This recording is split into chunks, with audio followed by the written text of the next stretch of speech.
अस्सलाम वालेकुम व्यूअर, बिलावल भाई के बकरे आ चुके हैं डेरा गाजी खान सजावल गोट फार्म के। माशाल्लाह एक से बढ़कर एक बकरे। और बिलावल भाई माशाल्लाह आज तो दोस्तों व्यूअर को ना मजे करवा रहे हो, इतने अच्छे अच्छे बकरे निकाल के यार। टाइम जाया करने का कोई फायदा नहीं है, वक्त जाया ना करें। अगर आपके पास पैसा है ना, पैसा जल्दी से आओ, पैसा डबल कमाओ।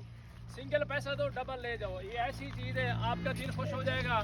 जो देखेगा, जो लेगा, उसका भी दिल खुश होगा।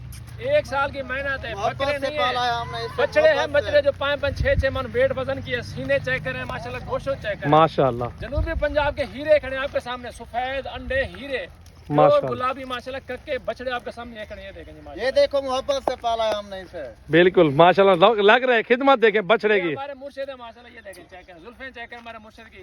यासीन भैया अल्हम्दुलिल्लाह हमारे छोटे छोटे बच्चे थे, साल भर की मेहनत की है माशाल्लाह। भी हमने बहुत मेहनत की है इस पे। अल्लाह पाक ने माशाल्लाह माशाल्लाह चीजें चेक करें और गोश्त चेक करें, वजन चेक करें।